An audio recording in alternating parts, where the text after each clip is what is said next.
பாதிக்கப்பட்ட மக்களுக்கு பாதுகாப்பான வாழ்க்கையை பெற்றுக் கொடுக்க தலையிடுவோம். இயல்பு வாழ்வை மீட்டெடுக்க சாதாரண அரச பொறிமுறைகளுக்கு அப்பாற்பட்ட செயல்பாட்டு பொறிமுறை அவசியம். பயிற்சிகைக்கு பொருத்தமான காணிகளில் முழுமையாக பயிரிடுவதற்கு முன்னுரிமை அளிக்க வேண்டும். அனுமதியற்ற நிர்மாணிப்புகளுக்கு இனிமேல் இடமில்லை. பாதிக்கப்பட்ட மத்திய மலைநாட்டை சீர் செய்ய ஒரு நீண்ட கால திட்டம் தேவை. அரசு அதிகாரிகள் மற்றும் முப்படையினர் செய்து வரும் பணிகளுக்கு நன்றி. கண்டி மாவட்ட ஒருங்கிணைப்பு குழு கூட்டத்தில் ஜனாதிபதி வலியுறுத்தியிருக்கிறார்.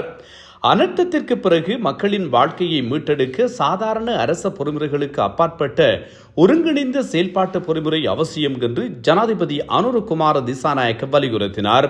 கண்டி மாவட்ட செயலகத்தில் இன்று 6ஆம் திகதி முற்பகல் நடைபெற்ற கண்டி மாவட்ட ஒருங்கிணைப்பு குழு கூட்டத்தில் கலந்து கொண்ட போது ஜனாதிபதி அனுரகுமார திசாநாயக்க இதனை தெரிவித்தார். மாவட்டத்தின் நெடுஞ்சாலை கட்டமைப்பு, மின்சாரம், நீர் மற்றும் எரிபொருள் விநியோகம், நீர்ப்பாசனம் மற்றும் தொடர்பாடல் கட்டமைப்புகளை சீர் செய்வது உள்ளிட்ட அத்தியாவசிய உட்கட்டமைப்பு வசதிகளை மேம்படுத்துவதற்காக செயல்படுத்தப்படும் அவசர திட்டங்களின் முன்னேற்றத்தை இதன்போது ஜனாதிபதி தனித்தனியாக முள்ளாய்வு செய்தார்.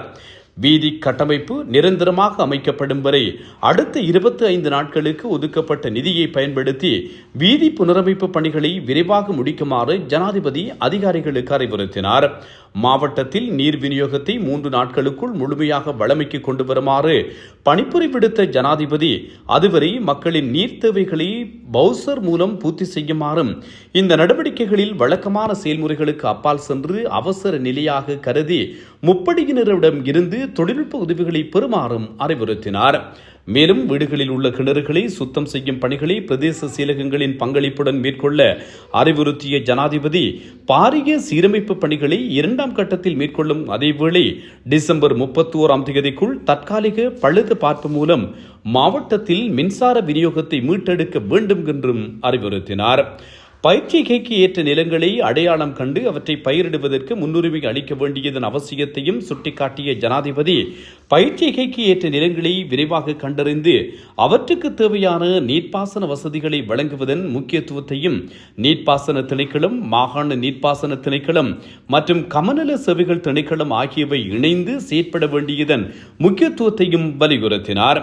மேலும் பயிற்சிகையில் ஈடுபட முடியுமான விவசாயிகளின் எண்ணிக்கை மற்றும் பயிரிடக்கூடிய விவசாய நிலங்களின் அளவை உடனடியாக கண்டறிந்து அவர்களுக்கு வழங்க தீர்மானிக்கப்பட்டுள்ள 1.5 லட்சம் ரூபாய் இழப்பீட்டை உடனடியாக வழங்குமாறும் அறிவுறுத்திய ஜனாதிபதி அனர்த்தத்தினால் பாதிக்கப்பட்ட மாவட்டத்தில் மரக்கறி பயிற்சிகை குறித்து 2 வாரங்களுக்குள் அறிக்கை பெற்று அவர்களுக்கு வழங்கப்படும் 1 ஹெக்டேருக்கு 2 லட்சம் ரூபாய் இழப்பீட்டை வழங்கவும், மரக்கறி பயிற்சிகைக்கு வழங்கப்படும் அதே இழப்பீட்டுத் தொகையை வாழை பயிற்சிகைக்கு ஏற்பட்ட சேதத்திற்கு வழங்கக்கூடிய வகையில் தேவையான திருத்தங்களை செய்யுமாறும் அறிவுறுத்தினார்.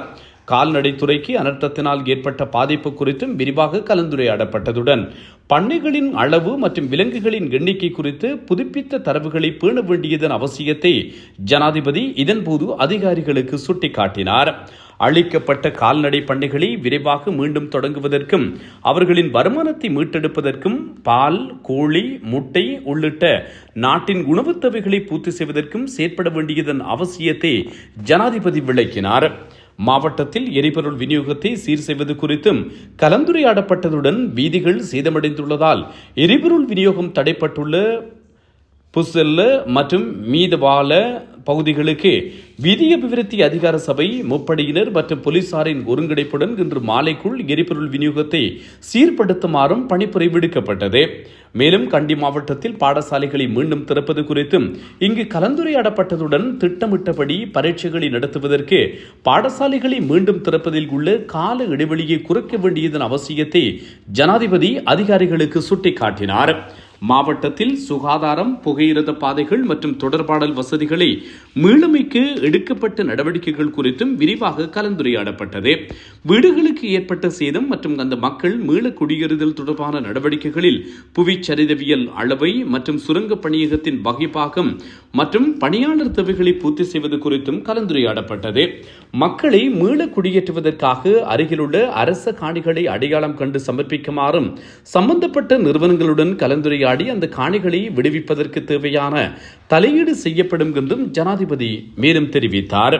மக்களை மிகவும் பாதுகாப்பாக மீள குடியேற்றுவதே அரசாங்கத்தின் நோக்கம் என்றும் முற்றாக அளிக்கப்பட்ட மற்றும் பகுதியளவு சேதமடைந்த வீடுகளுக்கு வழங்கப்படும் இழப்பீடு அந்த நோக்கங்களுக்காக முறையாக பயன்படுத்தப்படுகிறதா என்பதை தொடர்ந்து கண்காணிக்க வேண்டியதன் அவசியம் குறித்தும் ஜனாதிபதி இங்கு சுட்டிக்காட்டினார்.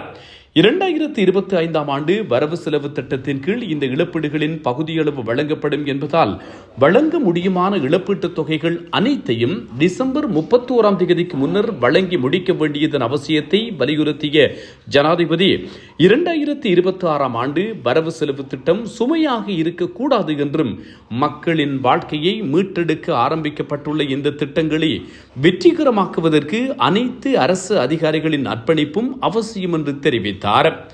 கம்பளை பிரதேசத்தில் குப்பை அகற்றும் பிரச்சினை குறித்தும் இதன்போது கவனம் செலுத்தப்பட்டதுடன் நீண்ட கால தீர்வாக மகாபலிக்கு சொந்தமான காணிகள் விடுவிக்கப்படும் வரை மின்சார சபைக்கு சொந்தமான காணிகளை தற்காலிகமாக வழங்குமாறும் ஜனாதிபதி பணிப்புரை விடுத்தார்.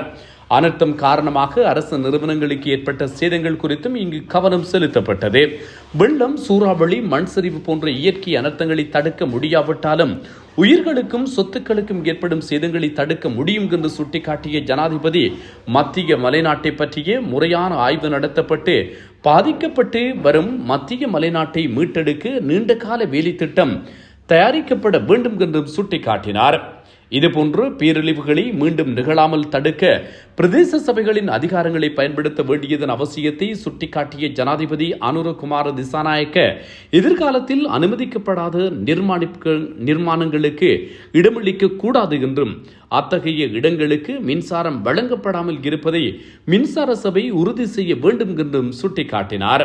அனர்த்தத்திற்கு பிறகு நாட்டை மீண்டும் கட்டியெழுப்ப நீண்ட காலம் எடுக்கும் என்று சிலர் எதிர்பார்த்த போதிலும் மிக குறுகிய காலத்தில் மக்களின் வாழ்க்கையை இயல்பு நிலைக்கு கொண்டுவர அரசாங்கத்தால் முடிந்துள்ளதாகவும் இன்னும் சிறிது காலம் ஒன்றிணைந்து செயற்படுவதன் மூலம் எதிர்பார்த்த இலக்குகளை அடைய முடியும் என்றும் ஜனாதிபதி மேலும் சுட்டிக்காட்டினார். இந்த நடவடிக்கைகளில் அரசு அதிகாரிகள் மற்றும் முப்படையினரின் அர்ப்பணிப்பை ஜனாதிபதி விசேடமாக பாராட்டினார்.